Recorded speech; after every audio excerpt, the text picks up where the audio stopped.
Do I really need to say it by this point? You know who I am. You know why you're here.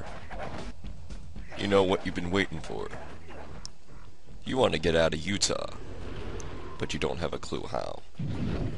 Luckily, our ride happens to be right up this elevator.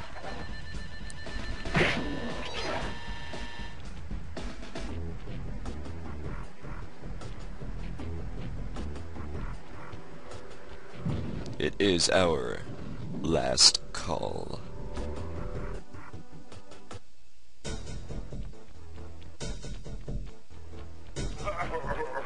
What? My boys have been yapping about some big mysterious dude running around cracking skulls and this is it? You're the monkey wrench in my operation? Some scrawny rat with a stick. Hey, wait a second. I seen that stick before. Maybe when my father knocked your block off with it. Your father? Wow. You're a Cooper? You know, that Thievius Raccoonus had a lot of nice pictures, but way too many big words. So you don't mind just handing it over? What? What, are you kidding? You break into my place, steal my stuff, trash the joint. I feel transgressed and violated. Let's rock.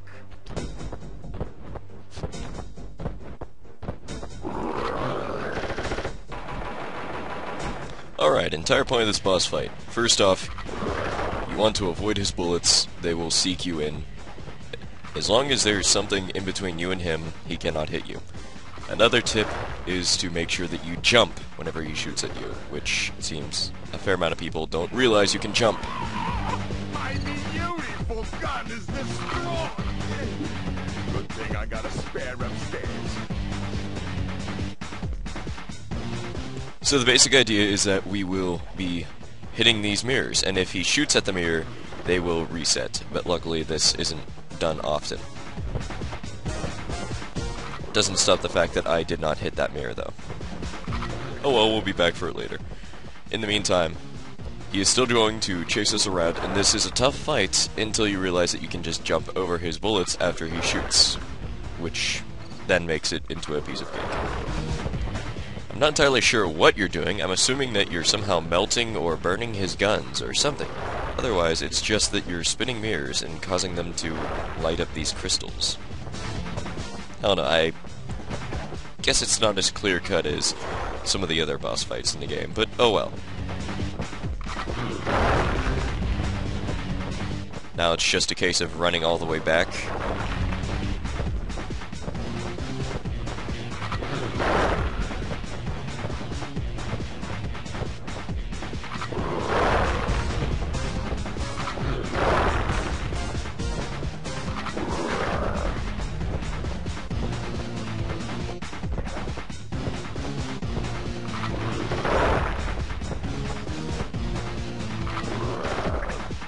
What do you know? Here it is, finally.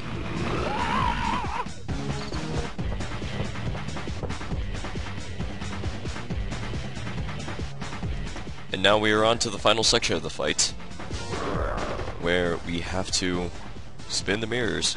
However, since he is almost always aiming at us, then if he hits a mirror that we've already spun, it will, like all the other mirrors, spin back. So we will have to wait for him to shoot before we spin the mirror. Or else something like that will happen.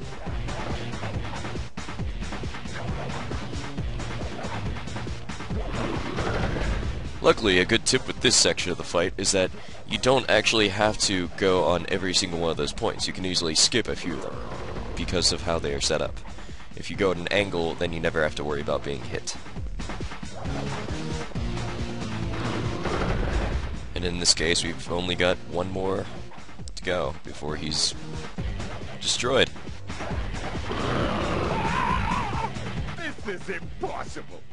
A little pipsqueak like you beating a big, strong bruiser like me? It ain't right. You want all of that stupid picture book? You're gonna have to go down to Haiti and cross paths with Ms. Ruby.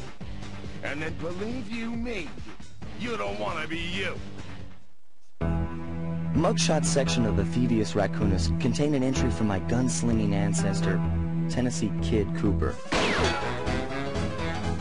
His specialty was the rail walk and rail slide.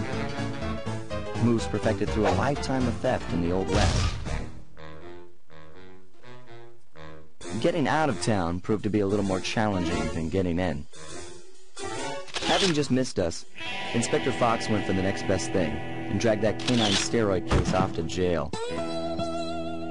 That was the end of Mugshot's gambling empire, and Mesa City's citizens soon returned home. While me and the boys, well, we enjoyed the rest of our stay in America, and then returned to Paris, ready for our next mission. Well, if it wasn't obvious enough already, we're off to Haiti next. I figured out a way to get us to Haiti. Now let's check up on Murray. Huh.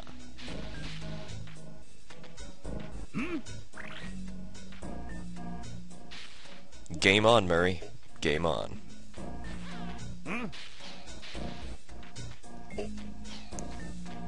I figured out a way to Either way, as always, your ever-vigilant host, Kite Rayagara.